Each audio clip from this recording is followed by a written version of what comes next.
streets of Grahamstown reverberated to the sound of this year's PG Windscreen Settler 500 off-road race as the competitors made their way through the normally quiet and relaxed Settler town to the start of the first section.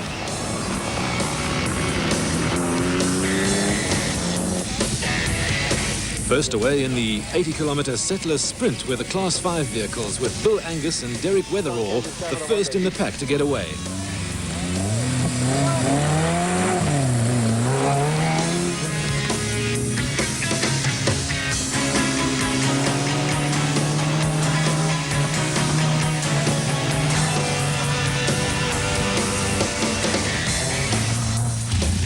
Seconds behind Angus and Weatherall were Piet du Plessis and navigator Sean van Gesselen, also in a Toyota Hilux.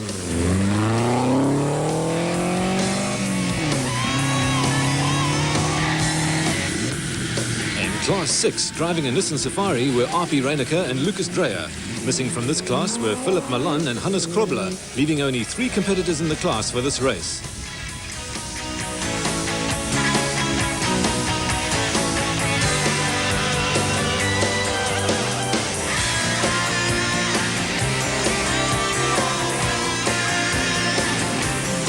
Andre Kok and Dani van der Merwe made a fatal mistake shortly after the start.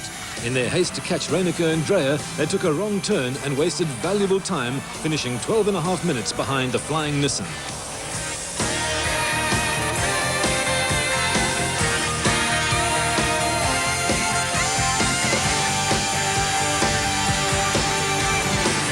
In Class 8, there was a tough battle going on between Degener, Carolyn and Schilling.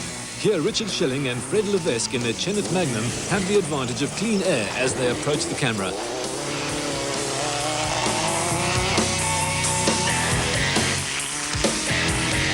Not far behind in their Raceco Kojima were last year's winners Bux Carolyn and Kenny Skolthammer, who were catching the leading Class 8 pair. Eating their dust were the incredible Klaus Degener and Hilton Beattie, who were going even faster.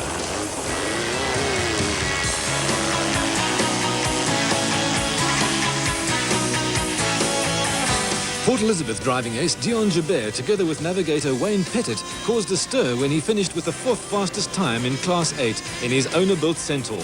It was plain to see that he had the bit between his teeth and nothing was going to stop him.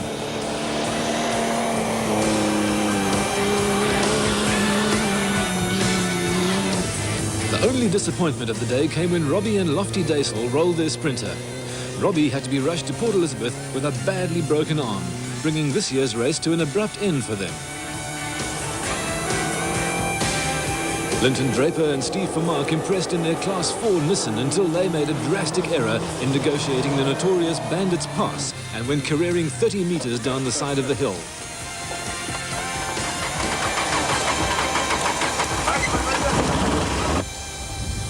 Grant Watkins and Keith Matthews also had a narrow escape when they lost a front wheel from their Budger Bug halfway down the pass. Good luck and the fact that they could not stop the vehicle even if they wanted to enabled Watkins to drive it down to the bottom where repairs could be done. Finishing in first place were Klaus Degener and Hilton Beattie, qualifying them to start first on the second stage of the race the following morning. Bearing testimony to the incredibly rough conditions, they averaged a speed of just over 50 kilometers an hour over the 80-kilometer course.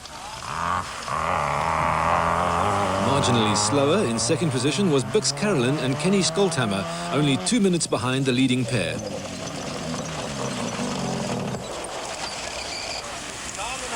The 4 fastest times were as follows, with only 7 minutes separating first and fourth. In off-road racing, this is not much when punctures and other mechanical problems can often sideline a competitor for quite some time.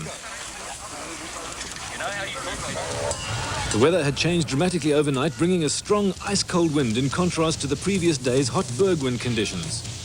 At the start of the second section, 3 laps of 140 kilometers each, it was Klaus Degener and Hilton Beattie first away with Bux Carolyn and Kenny Skolthammer next to leave the starting grid.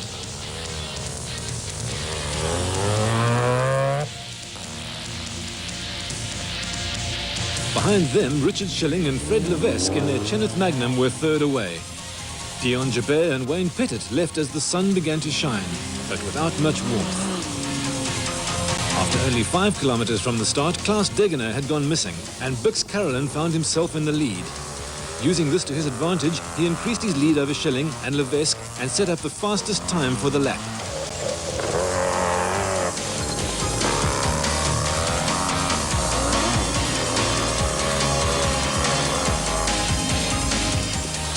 Next to come through were Schilling and Levesque.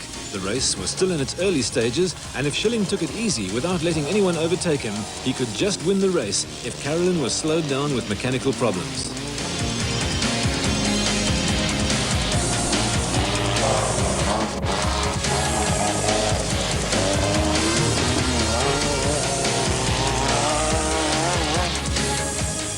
Dion Joubert flew through this section, by far the fastest so far.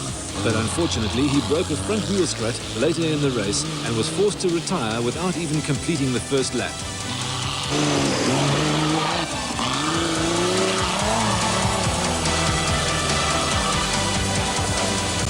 Wilfried Veslau and Dagmar Blanca were the most competitive entrants in Class 2.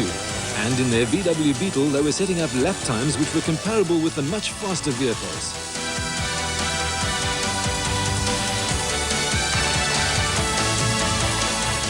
In a VW-powered King Scorpion, Mervyn Woods blasted his way around the course to complete the first lap with the second fastest time and moved up 8 places into 3rd position overall.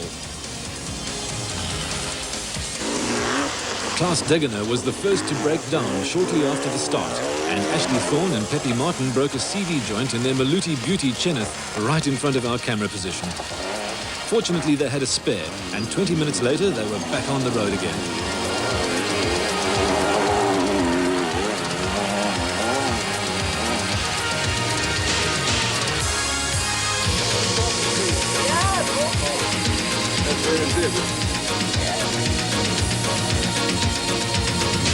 Bandits Pass was the last major obstacle to overcome before the end of the first lap. And it certainly is a major obstacle. On foot, it's very difficult to negotiate, but Bix Carolyn and Kenny Scholthammer had no intention of walking it.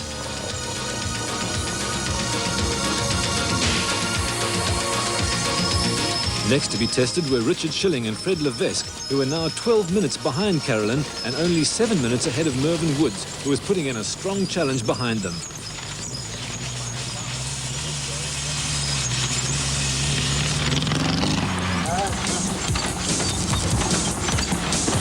Some drivers hold their breath at the top and only breathe again when they reach the bottom as they negotiate the treacherous pass. Woodsy was breathing hot air all the way down, and soon Schilling would be feeling that same hot air on the back of his neck.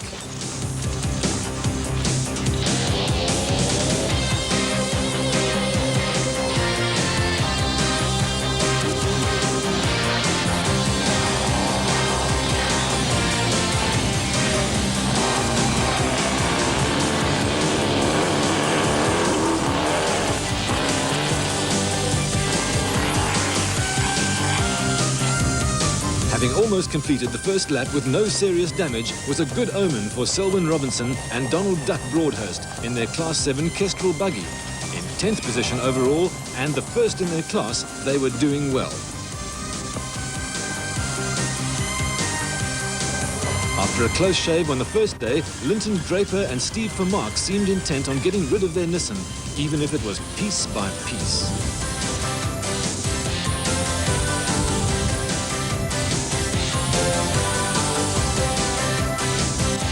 Having lost 2 hours due to mechanical problems on the first lap, Klaus Degener and Hilton Beattie were absolutely flying. On their third lap, they set up the fastest time of the race and finished in a creditable 11th position overall. R.P. Reinecker and Lucas Dreyer in their Class 6 Nissan Safari were also doing some low flying, and at this stage, they were in 7th position. What happens when a vehicle is caught by a faster competitor on Bandits Pass? This is, believe it or not, a gentlemanly sport, and Louis Primick allows a small gap for Vernon and Rennie Acton to squeeze past.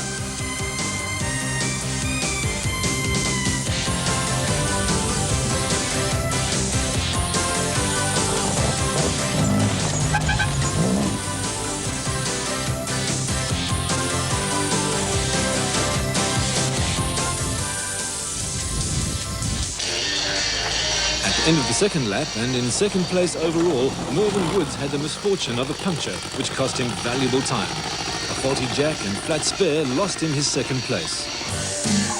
26 minutes ahead of Woods, Bix Carolyn and Kenny Skolthammer were on their last lap. Barring any unforeseen problems, victory would be theirs for the second time.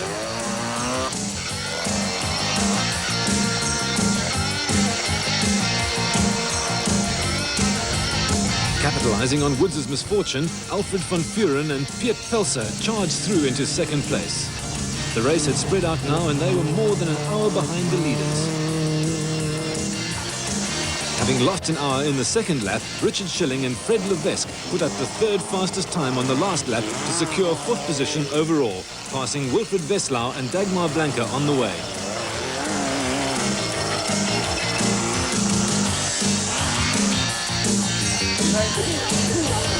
From start to finish, Bix Carolyn and Kenny Skolthammer drove a magnificent race in their Raceco Kojima and finished over an hour ahead of Van Vuren and Pelser.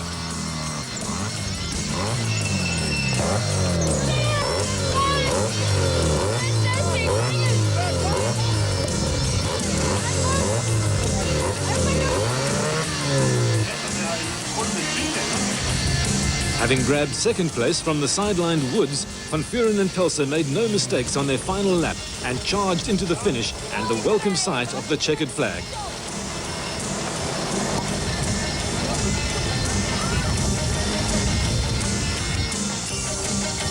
Third place is better than nothing at all, and Mervyn Woods was happy to finish where he did.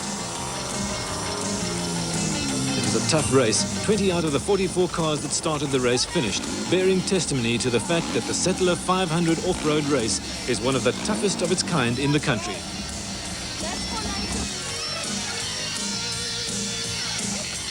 The overall results were Bix Carolyn and Kenny Skolthammer first, with Alfred van Vuren and Piet Pelser second. In third place was Mervyn Woods with Richard Schilling and Fred Levesque 8 minutes behind in fourth spot.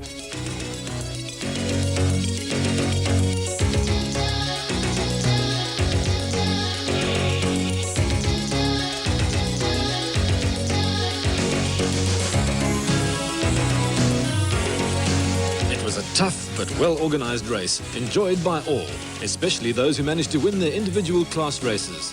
They'll certainly all be back to defend their titles next year.